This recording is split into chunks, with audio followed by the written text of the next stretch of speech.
Hello everyone, it's Irma Haggoth from AmazeYourMindLabyrinths.com, and I'm here today to show you how to use the 11 circuit finger walking labyrinth board. This is a beautiful 11 circuit board based on the labyrinth in Chartres, France, which is actually 43 feet wide. And this labyrinth is usually walked with our feet when it is 43 feet wide, but today that we're going to use the replica of that in the Corion, and we're going to walk it with our fingers. And what I love about labyrinths is that they are such a metaphor for our life and how we live it. Whatever you bring to a labyrinth, whatever you have on your mind or going on in your life, the labyrinth has this lovely, wonderful way of reflecting it back to you.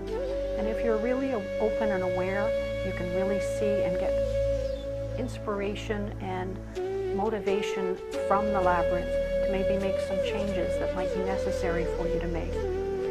So as I move into this labyrinth, again, I can move into it with a mantra, with a prayer, with an intention. Whatever you choose to bring to the labyrinth, you can bring. So I move into this labyrinth. You can see as I move in, it's a left-hand turn.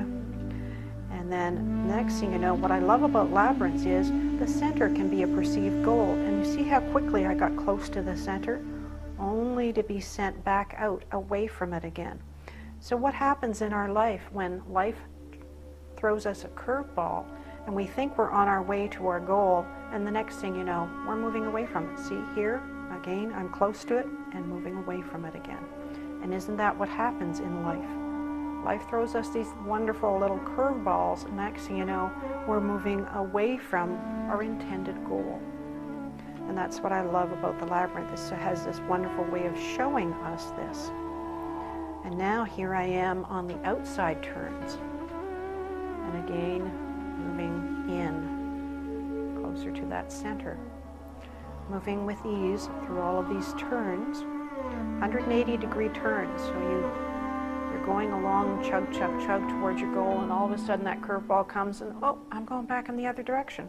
I've got to retrace my steps. What's going on? Oh, here's another turn. Here's another change.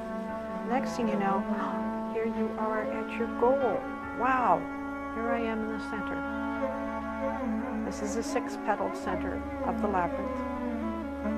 You can stay in the center. You can move from petal to petal if you want. Whatever feels good for you or right for you. You can take your 3 deep breaths here. You can visualize here.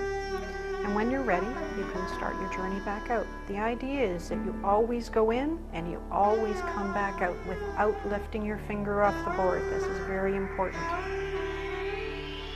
You won't have a complete experience of walking a labyrinth if you don't go all the way in and come all the way back out. And if you listen to these instructions and you do that, you go in and you don't come back out, you just take your finger off and that's it, then I'd have to ask you, how many unfinished things do you have in your life?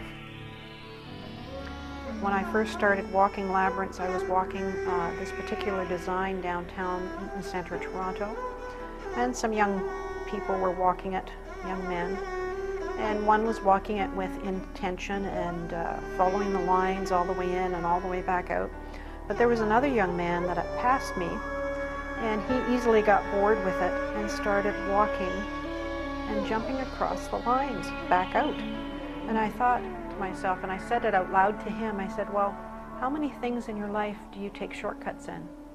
And he sort of just glared at me, wondering how I knew that. He showed it to me by how he walked the labyrinth. He read the instructions before he entered, but then he took shortcuts to come back out. He got too quickly bored with it. And a labyrinth is all about the journey, not the destination.